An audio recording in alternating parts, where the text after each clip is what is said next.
मैं भी सकरात CEO founder easy global. चलिए आज हम बात करेंगे सरकारी नौकरी के एग्जाम को लेकर, परीक्षा को लेकर। कोरोना से पहले जनवरी, फरवरी और मार्च में आप लोगों ने बहुत सारा फॉर्म भरा होगा। उस समय बहुत सारे आईटीआई के गवर्नमेंट फॉर्म आए थे जिसको आपने अप्लाई किया था। इसके अलावा 2019 में नवंबर दिसंबर में भी बहुत सारे फॉर्म भरे गए थे। उन सभी का एग्जाम कोरोना का लेकर पेंडिंग में चला गया था, लेकिन अब एग्जाम होने वाले हैं। बहुत जल्द सरकार की तरफ से भी कोचिंग खोलने का आदेश आ जाएंगे। जैसा कि बताया जा रहा है, संभावित है 14 अक्टूबर को सरकार ये फैसला लेने वाली है। ऐसे में आपको क्या करना चाहिए? क्या आप इसके लिए तैयार हैं? क्या आप स्टडी कर रहे हैं? क्या आप पढ़ाई कर रहे हैं? अगर आप यूपीपीसीएल, यूपीआरबीएल, बोरिंग टेक्नीशियन, इसके अलावा ISRO, DRDO, nuclear fuel complex, SAIL इत्यादि का फॉर्म अगर आपने भरा है, इसके अलावा लेटेस्ट में कोल इंडिया आया था, सीमेंट कॉर्पोरेशन ऑफ इंडिया का फॉर्म आया था, ये सारे फॉर्म अगर आपने अप्लाई किया है तो आप बैठिए नहीं। ये वीडियो आपके लिए काफी इंपॉर्टेंट है, इसलिए क्योंकि अगर आप इसका तैयारी अच्छे से करेंगे तो किसी न किसी कंपनी में आपको नौकरी मिलने वाला है, किसी न किसी ऑर्गेनाइजेशन में आपको सरकारी नौकरी मिल जाएगा। तो जरूरी है कि आप इसका तैयारी करें। अब बात है कि तैयारी कैसे करें। इससे पहले आपको मैं बता दूं कि अभी तक आपने मेरा फेसबुक ग्रुप नहीं ज्वाइन किया है तो जल्दी से ज्वाइन कर लीजिए, क्योंकि इस फेसबुक ग्रुप में 1.5 लाख मेंबर हो गए हैं। 1.5 लाख मेंबर का ये ग्रुप हो गया और सभी को मैं कांग्रेचुलेशन, बधाई देना चाहूंगा कि आप लोग 1.5 लाख फैमिली का एक सदस्य हो गए हैं। और इसमें लगातार आईटीआई के संबंधित जितने भी वैकेंसी आती है या प्राइवेट कंपनी प्लेसमेंट के लिए आती है या आईटीआई से संबंधित कोई भी न्यूज आपको चाहिए, इस ग्रुप के माध्यम से सबसे पहले आपको मिलता है। तो चलिए, सबसे बड़ा सवाल है कि जो आपने फॉर्म भरा था जनवरी, फरवरी और मार्च में या 2019 के नवंबर, दिसंबर में, उसका एग्जाम कब होगा, कब तक संभावित डेट है? तो सबसे पहले हम समझेंगे यहाँ एग्जाम का पैटर्न, कि एग्जाम का पैटर्न क्या होता है। तो आप लोगों को पता होगा, एक तो होता है इंट्रेंस एग्जाम जो कंपलसरी होता है, क्योंकि इंट्रेंस एग्जाम का मतलब होता है कि अगर आप वहां पर पढ़ाई करेंगे, कॉलेज का एक शेड्यूल होता है कि जुलाई अगस्त में सेशन शुरू हो जाते हैं, तो उसका एग्जाम लेना जरूरी होता है। इसीलिए वो सारे एग्जाम हो रहे हैं जो इंट्रेंस एग्जाम है, जो प्रवेश परीक्षा है। इसके अलावा बहुत सारे राज्यों में चुनाव है, चुनाव को लेकर सरकारें अपनी तरफ आकर्षित करने के लिए बहुत सारे वैकेंसी निकाल देती है या एग्जाम ले लेती है। वैसे में एग्जाम हो रहे हैं, लेकिन जो यूपीपीसीएल का एग्जाम है, यूपीआरबीएल का है, बोरिंग टेक्नीशियन का है, इसरो का है, डीआरडीओ का है, सीमेंट कॉर्पोरेशन ऑफ इंडिया का है, कोल इंडिया का है, ये सारे एग्जाम कंपलसरी नहीं है। ये किसी भी स्टेट गवर्नमेंट से संबंधित नहीं है, सेंट्रल गवर्नमेंट का है। जहां तक सवाल है यूपी गवर्नमेंट का, तो यूपी गवर्नमेंट का भी हाल फिलहाल में ऐसा कोई चुनाव नहीं है, इसलिए ये सारे एग्जाम थोड़ा सा आराम से होगा। मतलब जनवरी, फरवरी के आसपास ये सारे एग्जाम होने वाले। आप किसी भी सरकारी आईटीआई के फॉर्म भरे हैं तो एक बात ध्यान रखिएगा, इसमें कंपटीशन बेहद कम हो गया है। इसलिए क्योंकि कोरोना काल में बहुत सारे बच्चे पढ़ना छोड़ दिए हैं, बहुत सारे बच्चे तैयारी करना छोड़ दिए हैं, बहुत सारे बच्चे के मन में ये भावना आ गई है कि हम अब तैयारी नहीं करेंगे। लेकिन इसमें जो तैयारी करेगा, क्योंकि आईटीआई का जो सिलेबस है बेहद कम है, मैं गारंटी देता हूं कि 3 महीने अगर आप अच्छे से स्टडी कर लेंगे तो आपको डेफिनेटली नौकरी मिलने वाला है। और इतना सारा फॉर्म था जिसको आपने फॉर्म भर रखा है, कहीं ना कहीं से फॉर्म भरा है और इंतजार कर रहे थे, लेकिन कोरोना आ गया था, ऐसे में आप छोड़ दिए थे। लेकिन छोड़िए नहीं, एक बार फिर से उठिए, मेरा कहना मानिए, एक बार उठ कर देखिए, आपको सफलता मिलेगी। क्योंकि ये जो एग्जाम होने वाले हैं ना, बेहद इजी होंगे और कंपटीशन कम रहेगा। बहुत सारे बच्चे हैं जो स्टडी नहीं कर रहे थे, पिछड़ गए, सबका लेवल सेम हो गया, अब सब कोई जीरो से शुरू करेगा। ऐसे में जो एक कंपटीशन था आपस में, वो कम हो गया है। और बहुत सारे ऐसे बच्चे हैं जो अभी भी शुरुआत नहीं करेंगे, वो घर से पढ़ने का प्रयास करेंगे कि नहीं हम ऑनलाइन पढ़ लेंगे, हम ऐसे पढ़ लेंगे, हम वैसे पढ़ लें, लेकिन वो पढ़ाई का कोई तरीका नहीं होता है। अगर आपको अच्छे से तैयारी करना है, एक बार में नौकरी लेना है, तो इजी वे कोचिंग का जो हॉस्टल है ज्वाइन कर लीजिए। मैं इजी वे कोचिंग ज्वाइन करने का नहीं बोल रहा हूँ, ठीक है, आप इजी वे कोचिंग मत ज्वाइन कर, लेकिन हॉस्टल ज्वाइन कर लीजिए। 1000 रुपये में रहना है और 2000 में खाना है, और इसका इतना बेनिफिट है कि आपका कोई भी एग्जाम बचेगा नहीं, आसानी से क्रैक कर सकते हैं। इसलिए क्योंकि यहाँ पे डिस्कशन क्लास चलते हैं फ्री ऑफ कॉस्ट में, आपको टेस्ट सीरीज प्रैक्टिस के लिए मिलता है, वो भी फ्री में है, और आपके लिए 24 आवर्स फैकल्टी उपलब्ध होती है। तो मैं गारंटी देता हूं कि दुनिया का ऐसा कोई क्वेश्चन नहीं रहेगा जो आपके नजरों से नहीं गया हो, जिससे आपने सोल्व नहीं किया हो, जो आप क्लासरूम में बैठकर डिस्कस नहीं किए हों। तो जरूरी है पढ़ाई कीजिए। बहुत सारे ईजीवे के बच्चे हैं जो स्टडी किए हैं, ईजीवे में पढ़ाई करी है, अभी तक लगभग 500 बच्चे ईजीवे में पढ़ चुके हैं। उन सभी बच्चों को मैं आग्रह करूंगा, निवेदन करूंगा कि आप लोगों का जो पैसा लगा था तो पैसा लाइफ टाइम के लिए था, 3500 रुपया देना था और लाइफ टाइम पढ़ना था। तो कोचिंग का पैसा देने की आपको अब जरूरत नहीं है। मेरा एक ही मकसद है कि अगर आप मुझसे पढ़े हैं तो आप हिम्मत मत हारिए, आप तैयारी में लगे रहिए। मैं अपने प्रॉफिट के लिए आपको नहीं बुला रहा हूँ। 1000 रुपये में रहना और 2000 में अगर मैं खाना दे रहा हूँ तो इसमें कोई मेरा प्रॉफिट नहीं है और ना ही मैं प्रॉफिट के लिए कोई काम करता हूँ। तो एक बात समझ लीजिए, अगर आप यहाँ आइएगा तो आपका जीवन मैं बना दूंगा। मैं विश्वास दिलाना चाहता हूँ कि आप जरूर आए। इसलिए कहीं ना कहीं मैं इस फील्ड में काम कर रहा हूँ और आपके लिए मैं काम कर रहा हूँ।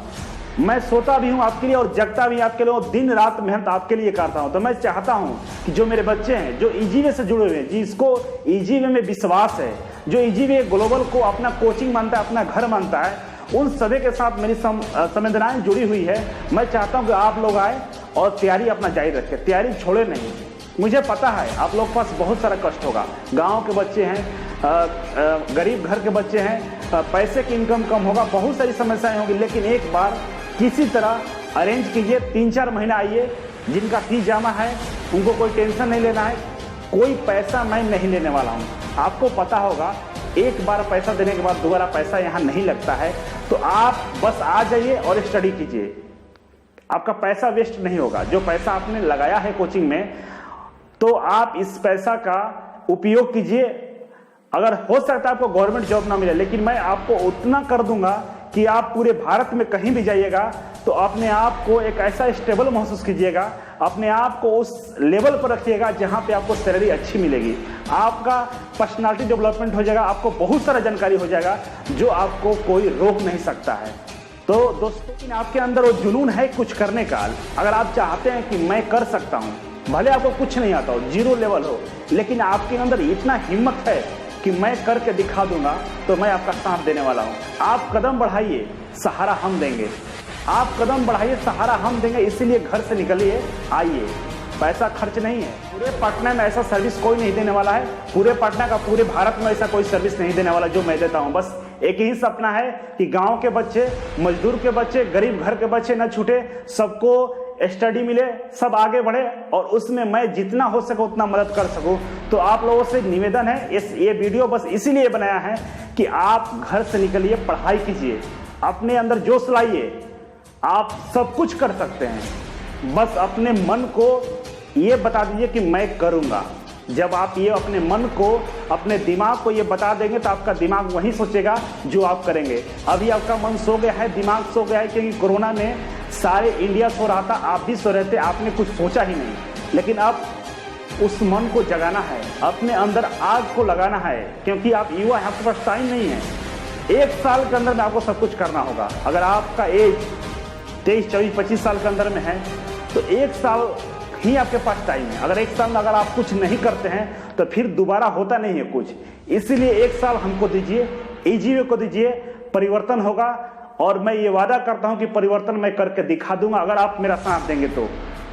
बहुत सारे बच्चे तो बीच में भाग जाते हैं, उनको लगता है कि हमसे इतना मेहनत नहीं होगा। अगर यहाँ पे उतना मेहनत नहीं हो रहा है तो इससे 10 गुना मेहनत आपको लाइफ में करना पड़ेगा। कहाँ भागिएगा? जीने के लिए कमाना पड़ेगा, पैसा चाहिए, बिना पैसा का आप जिंदा नहीं रहिएगा। कहीं जाइएगा, कंपनी जाइएगा, कहीं भी जाइए कमाने के लिए, पढ़ने से 10 गुना मेहनत वहाँ लगता है। अगर वो 10 गुना मेहनत करने को आप तैयार है और 1 गुना मेहनत यहाँ लग रहा है, आप नहीं कर पा रहे हैं, तो आप जीवन में बहुत पीछे चले जाएगा, आपको बहुत सारा कष्ट होने वाला है। इसीलिए अभी आप बचिए नहीं, मेहनत करे से मत बचिए, पढ़ाई जारी रखिए, आइए। और आने में सक्षम ना हो तो घर पे पढ़िए, लेकिन पढ़िए जरूर। मैं चाहता हूं कि आप लोग सोइए नहीं, आप लोग मेहनती के लड़के हैं, आप लोग मेहनत करने वाले लड़के हैं। आप गांव के उस किसान के बेटे हैं जो दिन दिन भर हल चलाता है, जो खेतों में काम करता है, जिसकी बाजुओं में दम होती है, उन घर के बच्चे हैं। सोचिए जरा, आपके घर वाले, परिवार वाले कितना मेहनत करते हैं, कितना मेहनत करने के बाद आपको यहाँ तक पहुँचाए हैं। एक एक पैसा जुटाते हैं, उस पैसे को बर्बाद नहीं होने देना है, उस पैसे को उपयोग करना है, उस पैसे को अपने आप को आगे बढ़ाने में उपयोग में लाना है। ऐसे किसी भी राजनीतिक पार्टी या बेवजह के लफड़े में पड़ कर बर्बाद नहीं करना है। तो आप अपने परिवार, अपने गांव, अपने दोस्त को ध्यान में रखते हुए, सोचते हुए आप कदम आगे बढ़ाइए, सहारा हम देने के लिए तैयार हैं। किसी भी तरह का कोई भी मदद चाहिए, मैं जितना संभावित होता है, जितना हो सकता है मैं करने को तैयार हूं। मुझे ये कोचिंग या जितना भी मैं काम करता हूं उसके पीछे बस एक ही मकसद होता है कि गांव के बच्चे, किसान के बच्चे, गरीब परिवारों के बच्चे आगे बढ़े। इसके पीछे मुझे कोई लालच नहीं है। आप ITI किए होंगे, 30,000, 35,000, 40,000 रुपए दिए होंगे, लेकिन आपको मिला होगा केवल सर्टिफिकेट। सच्चाई है 99% लोगों को केवल सर्टिफिकेट मिलता है, उसमें कुछ नहीं होता है, आप जीरो रहते हैं। जब ITI में एडमिशन रहते हैं उस समय कुछ भी नहीं आता था, और ITI करने के बाद भी आपको कुछ नहीं आता है। इसीलिए कंपनी आपको लेबर जितना सैलरी देती है। तो मैं इसीलिए इस फील्ड में आया हूं कि आपको बदल सकूं, आपके सोच को बदल सकूं, ITI कॉलेज को बदल सकूं, ITI में परिवर्तन ला सकूं, और एक ITI के बच्चा को सम्मान की दृष्टि से देखा जाए। एक देखने के बाद लगे कि नहीं, ITI भी एक चीज होता है, एक लेवल का चीज है। इसीलिए मैं इस फील्ड में आया हूं। बस मैं चाहता हूं कि आप लोग सोए नहीं, क्योंकि सोए हुए शेर के मुख में हिरन नहीं आती है। शेर को जगना पड़ता है, हिरन का शिकार करना पड़ता है। अगर आपको लगता है कि सोए नौकरी मिल जाती है तो ऐसा असंभव है। बिना मेहनत का कोई काम नहीं होता है। अमीरों की काम हो जाती है, गरीबों की नहीं होती है। आप एक बार अपने जमीर को देखिएगा, अपने परिवार को देखिए। आप उस फैमिली से नहीं है जिससे सोना का चम्मच लेकर पैदा हुए हैं। कुछ लोग यहाँ पे बिना पढ़े, बिना कुछ किए बहुत बड़े बड़े पोस्ट पर चले जाते हैं, बड़े बड़े नेता बन जाते हैं, मंत्री बन जाते हैं। वैसे घर के वो लोग होते हैं, लेकिन हम लोग वैसे घर के नहीं हैं। हम लोग मेहनत करके कमाने वाले लोग हैं। बिना मेहनत का हम लोग आगे नहीं बढ़ सकते हैं। ये सच्चाई हमें नहीं भूलना चाहिए। ये जितनी ये दुनिया रंगीन दिखती है उतनी है नहीं। उसके पीछे हमारे पूर्वजों ने बहुत मेहनत करके इस दुनिया को बनाया है, और वो जो आगे वाले लोग हैं उनको नहीं देखना है आपको। आप अपने आप को देखिए, हम कैसे हैं, हमको क्या करना है, हमारे लिए कौन लोग अच्छा है, हमारा मदद करने वाला कौन है, उस पर ध्यान लगाइए। फेंकने वाले लोगों से दूर रहिए और पढ़ाई कीजिए। तो चलिए, मुझसे मदद लेना, इजी वे कोचिंग ज्वाइन करना तो इजी वे का जो हेल्पलाइन नंबर है इस पे कॉल कीजिए और पता कीजिए कि लॉकडाउन के बाद जब सरकार का परमिशन देगी, सरकार का परमिशन हो जाएगा आने के लिए, उसके बाद आपके लिए क्या क्या सर्विसेज है, क्या हॉस्टल में सीट खाली है, क्या आपको सीट मिल जाएगा, इत्यादि की जानकारी आप यहाँ ले सकते हैं। तो चलिए, आज के लिए बस इतना था। Thank you so much. फिर मिलते हैं आपसे नई वीडियो और एक नई जानकारी के साथ। तब तक के लिए नमस्कार।